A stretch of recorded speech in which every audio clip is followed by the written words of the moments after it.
So, good morning again, everyone. I am Lovely Cañete, and our topic for today is about utilitarianism. So, please all read what is utilitarianism. Utilitarianism is an ethical theory that determines right from wrong by focusing on outcomes. It is a form of consequentialism.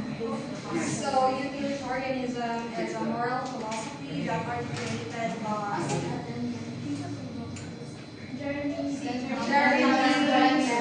Jeremy Bentham and was developed and popularized by John Stuart Mill.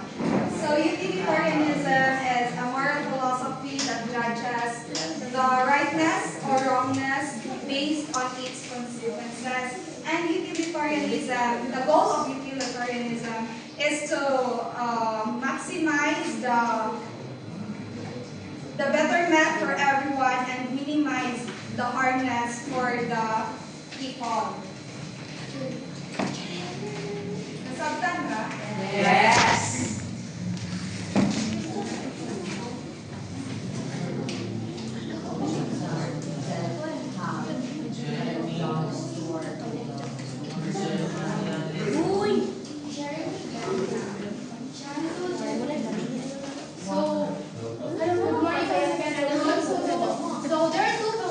Who articulated the utilitarianism. First was Jeremy Bentham. So Jeremy Bentham was the founder of the utilitarianism. He argued that the right action is the one that maximizes pleasure or happiness and minimizes pain. So for him, before taking an action, i-calculate niya ang consequence if ang katong action na iyang i-take, makuan ba, mas makaka-better ba para sa nakararami or mas makaka-produce siya of pain for everyone. So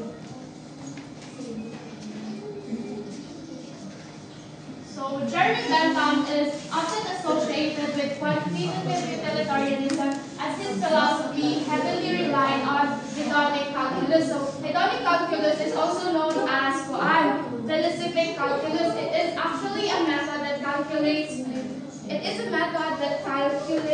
happiness by factors like intensity, duration, certainty, or uncertainty. So intensity is how strong is the pleasure or pain. For example, if mo-build ka of public park,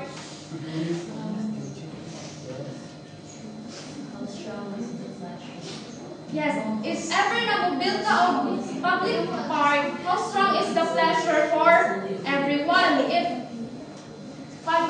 ever na mo-build the public park, moderate ba ang pleasure or kanang strong ba kayong pleasure for everyone? And the next one is duration. How long will the pleasure or pain last? If mo-build ka of public park, gano'ng katagal ang pleasure na ma-provide ato sa mga people.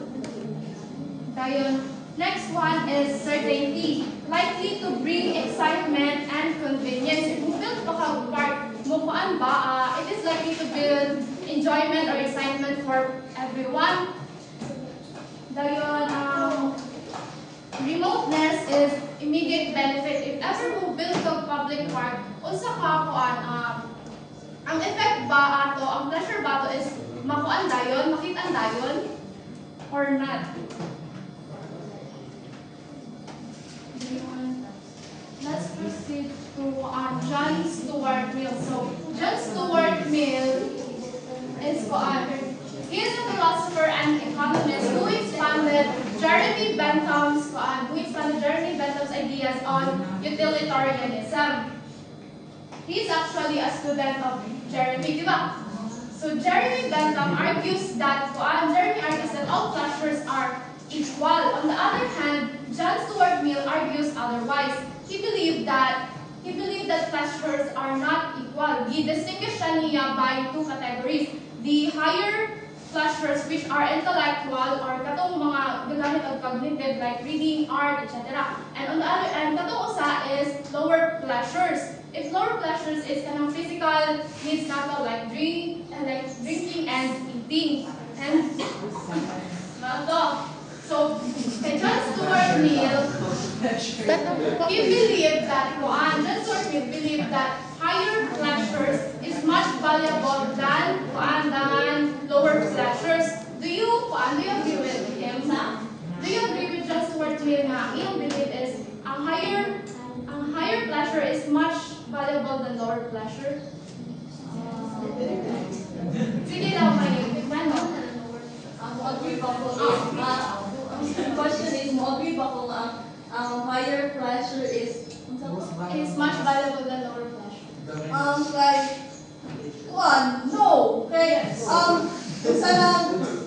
both pleasure kay higad mabot siya dahil intellectual and sa ilalim like namatay yung nalisa sa person kay hindi na ito na ma-satisfied and believe na siya ma-consider as pleasure kay we both need the kanang duha to the higher pleasure and the lower pleasure.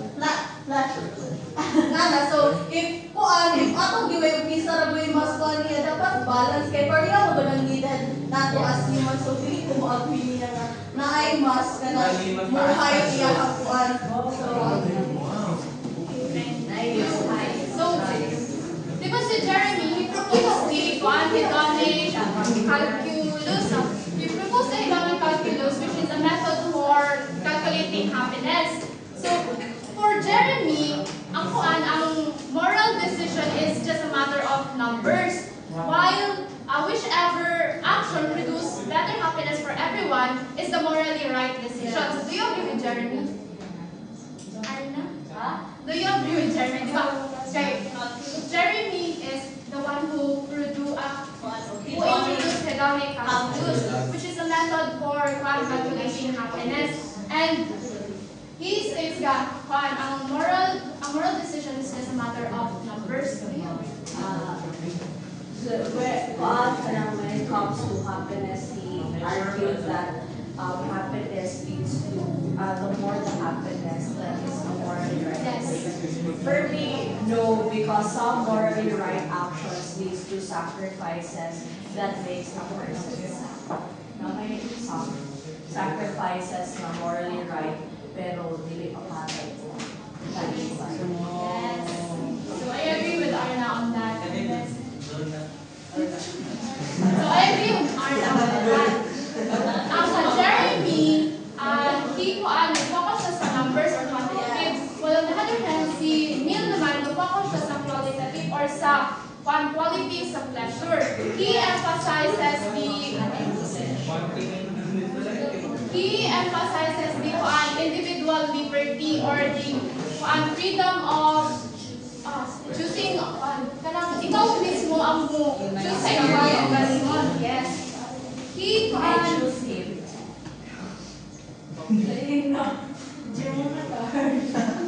emphasizes that moral decisions should prioritize and support the individual liberty as long as it doesn't harm others. Yes. Muna iyang belief sa utilitarianism.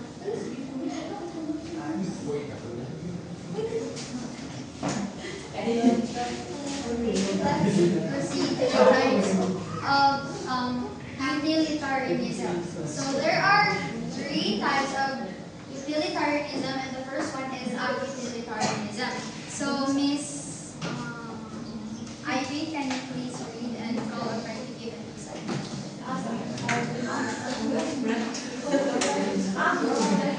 Yes.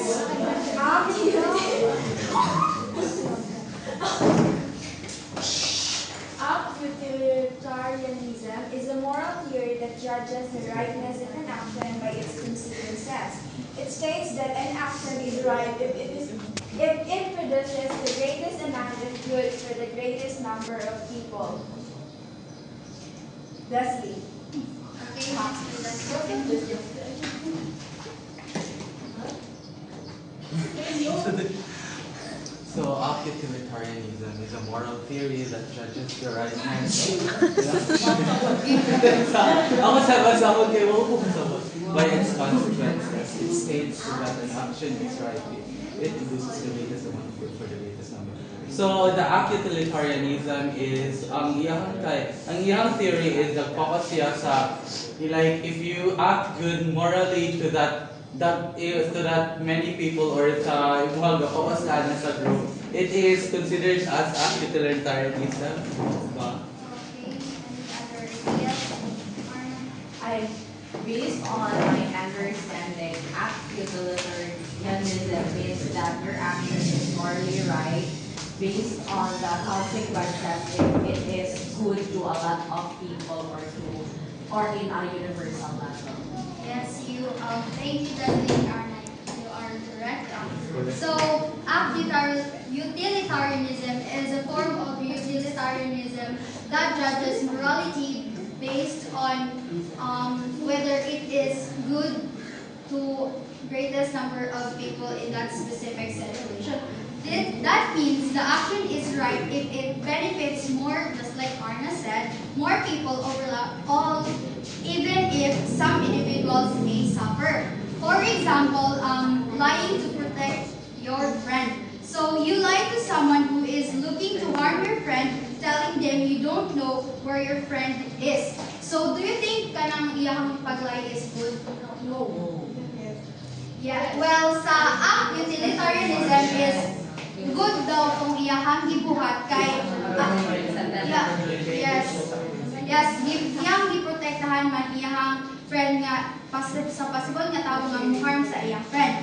Another one is a poor person steals expensive medicine to a pharmacy to save his or her dying child. So sakto ba ito yung gibuhat ni steal your medicine? Yes, maybe dili, pero sa act utilitarianism, it is good. Sakto. Iya mo itong gibuhat to save lives. Yes. Yes. Maybe dili to siya right sa pharmacy kay ikawatan sila but niya To other people. Saktan ra? Yes. Yes, Mr. E.G., what is again act utilitarianism? So, ang utilitarianism is kung magbuhat kag mga actions nga right o nagdepende siya sa kinaghalon sa tao nga muto o kanang imong gibuhat. Thank you. So, nasabtan ra? Yes. Yes. Now, let's move to the rule utilitarianism. Mr. Yuzel, can you please read? Same as Rule utilitarianism claims that the most efficient means of creating the greater good for humanity is to have a moral code conduct clearly understood. So, ang pasabutan is kung follow ka sa rules para sa ikabubuti sa kanan. Wala friend, ma'am. Payin.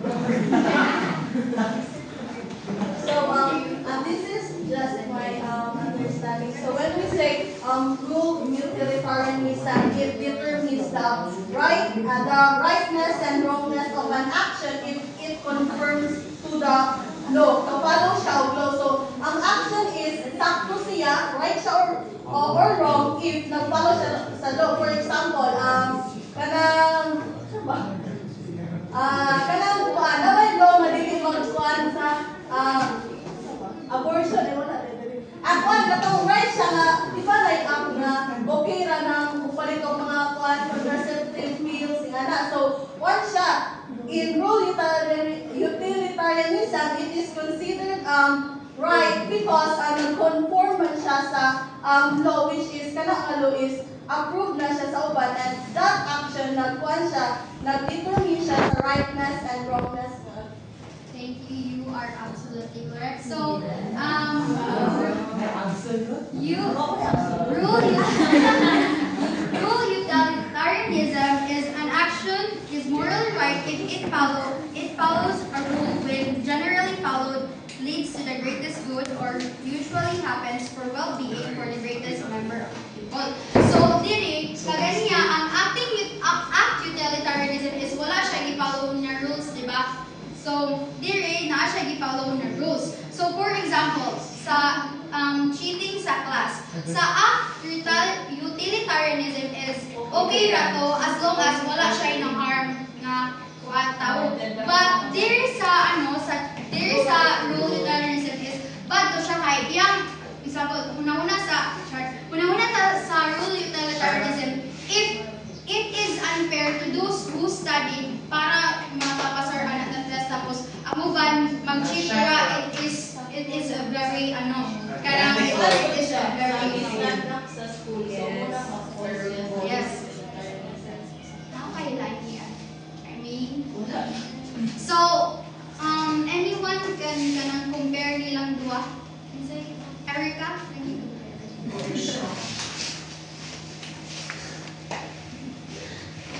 So after utilitarianism and what you said earlier, kuan siya, muna siya action na ay maka-determine ka if good ang action if ang may istorya sa ubang tao sa imong gibuhat is maayo. While rule utilitarianism, muna siya type of utilitarianism na nag-base sa law to dictate if the action is good or bad.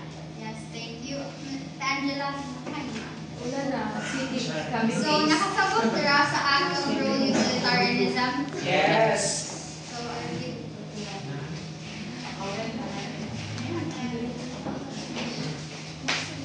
Okay, so let's proceed. Preference utilitarianism and what is we. actions are right if they maximize the satisfaction of people's preferences. Wow. Okay.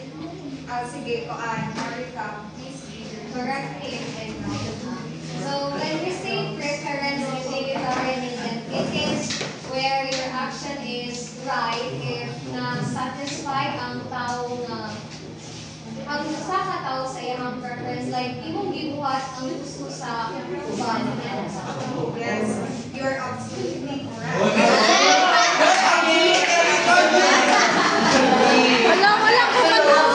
Okay, so from the word preference, so prefer, from the root word prefer, it is the kung unsay ganahan sa usa ka tawo dapat daw sundon para siya ma-satisfy sa iyang ganahan.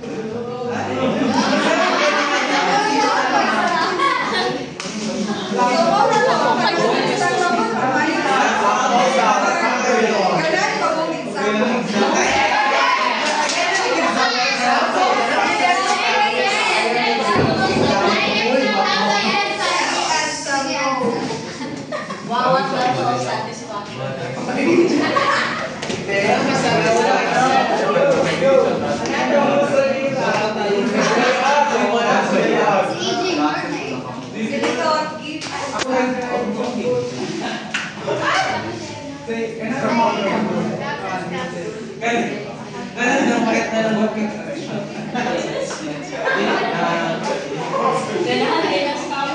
Kailangan pa.